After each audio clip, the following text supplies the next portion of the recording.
Coming up next, we introduce for the first time on The Beat Goes On, jeweller Greg Holland. Greg is celebrating his 25th year in Newmarket.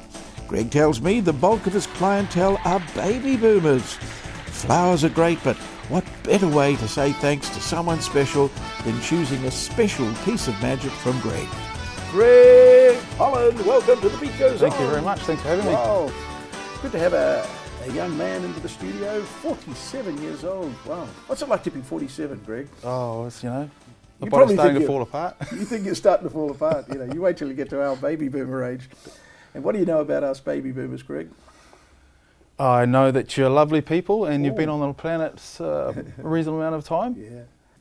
How do you see yourself, as a manufacturing jeweller or an artist? Are you an artist or a mixture of those two things? A mixture of the two. Yeah, definitely, yeah. So what gives you the big buzz when you produce? I mean, look at this beautiful piece of work you've got here. Thank you. We'll talk about it in just a moment. But I mean, when you look at it, 70 hours have gone into that? Yes. Yeah. So you're an artist, aren't you? Yeah, well, this is a new range that I'm doing, and I'm thinking about my own passion, which is the outdoors and the New Zealand landscape. Yeah. So these are relating back to the New Zealand landscape. So, yeah. So, Greg, first of all, you're in Newmarket. That's right. And you're building a name up for yourself, Greg Holland Jewellery. Yes. A lot of people know you already. Yeah. And I saw your work, and I thought, well, let's get Greg on the show because, hey, you're doing something great. So, our viewers will want to know, how did you get into jewellery? What's the pathway? Yeah, I often get asked that question. So, for me, the honest answer is I was very keen to leave school. Weren't we all? I needed to get on with my life, and so I took on an apprenticeship as a 16-year-old. As a jeweller? Yeah, as a jeweller. Wow. So that was actually in Newmarket. Yeah. A lot of baby boomers come to talk to you. Yes, very much so. Wonderful. Yeah. Now, what's a baby boomer looking for now? Let's imagine you've been married 40 years. Yep. Lovely to get your wife, or vice versa, a lovely... I mean, there's nothing says it better than jewellery, is it? No. Flowers only, last 2 weeks? If you're lucky. Chocolate even less. But this can last a lifetime. Yeah, absolutely, and longer. Yeah. And also, a lot of, baby boomers, their parents are dying now, and but they've got some wonderful jewellery. So, yeah. And it can be lost, can't it, if you don't look after it properly? So yes, what do you recommend there with your parents dying and working with their jewellery? Well, I mean, I think if the piece is something that they want to retain and wear, then bring it in and have it checked and maintained, doing a maintenance check and clean. That can be polished and look like new. If, for example, the piece is something that they're not going to wear, then there's, the components can be broken down. So gold and platinum can be melted down and used again and reused. So upcycling, recycling, whatever you want to call it. Yeah. And the funny thing about jewellery, though it looks solid, sometimes time can have sometimes the stones can get a little bit loose and they can fall out and you've lost them. Yep. What's causing that?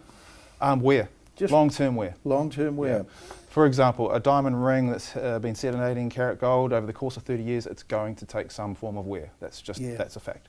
So if it's not maintained and checked on a regular basis, then and they pick up dirt, don't they? Yeah, absolutely. Yeah. Yep. And that sort of wears away. Yep. Diamonds are notoriously good at attracting soap, hand cream, hairspray, shampoo. They dull down pretty quickly. Yeah. Jeff.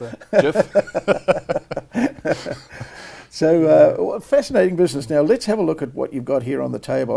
We've got 3 lovely items here. I'd love to give these away, of course, but it's not the sort of thing we can give away on the show. Not quite. Now, look at this beautiful piece. We've got a close-up of it now. And earrings, of course. Yes. Yep. Yes. Now, you reckon 70 hours work in that? In the pair of earrings, yes. And there's a matching ring with those as well. And what's the main stone there? So that's actually...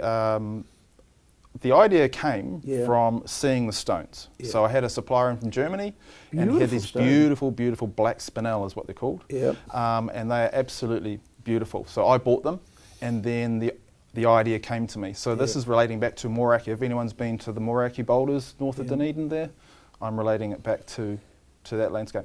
Now, how many thousand, it looks like hundreds of diamonds set in and around the stone. Yeah, there's about 200 in the pair of earrings. 200 diamonds, wow.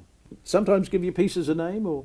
Yep, so those are the Mooraki, so it's the landscape range, and underneath that heading is a bunch of other items. So this is Moraki. Now, who would want? Which lady in the world that we know would love a present like this? What's the sort of someone what's that's the looking for something that's complete one-off? Yeah. They are a one of a kind. Are we allowed to ask the price for that? The earrings are $21,000. $21,000. But for a customer that's travelling internationally, I can make that duty free. Wow. So, yeah. That's what a lovely gift. Yeah. Wouldn't it? That'd say to the wife, you've been wonderful. We've been married for 40 years. Yes. And I've put a value on you finally. You're worth $21,000. Okay, now this looks lovely. We've got a beautiful ring here. Yeah. So, now look at that. That is. Where did that inspiration come from? Okay, so that was the very first in the landscape range. This is the Waimakariri. So it's a river that I've spent a bit of time in and on. God, it's beautiful. So you'll notice that there's various shades of blue sapphire there, and getting that watery, flowing feeling there. It is. Yeah. So what have we got? That's made up of so that's white diamonds. White diamond with various shades of blue sapphire, and it's all in recycled platinum. Gosh, and that is a ring that would be considered as a gift for what type of occasion, you think? Oh, that's sort of a cocktail dress ring. It's not an everyday piece, I wouldn't have thought.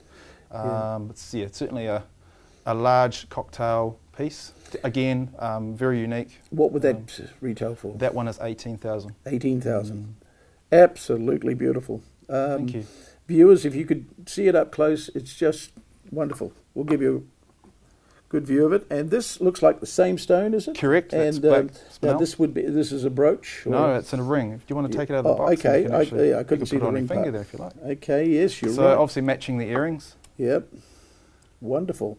A unique, one of a kind. Yeah. And the price for that would be? That piece is $12,000. Yeah. Greg, congratulations. This is superb craftsmanship here, isn't it? Thank you. Yeah, so this is just beautiful. So, baby boomers, they need to give you a call because some of these things are very precious. They want to talk to you about what the gift's going to be about, etc., etc. And sometimes they just don't want to take something off the shelf. They want to. They want to. They may have some stones that they've been left. Yes, absolutely. And they want to make something beautiful for their partner. So you have consultations, of course, wouldn't you? Yeah.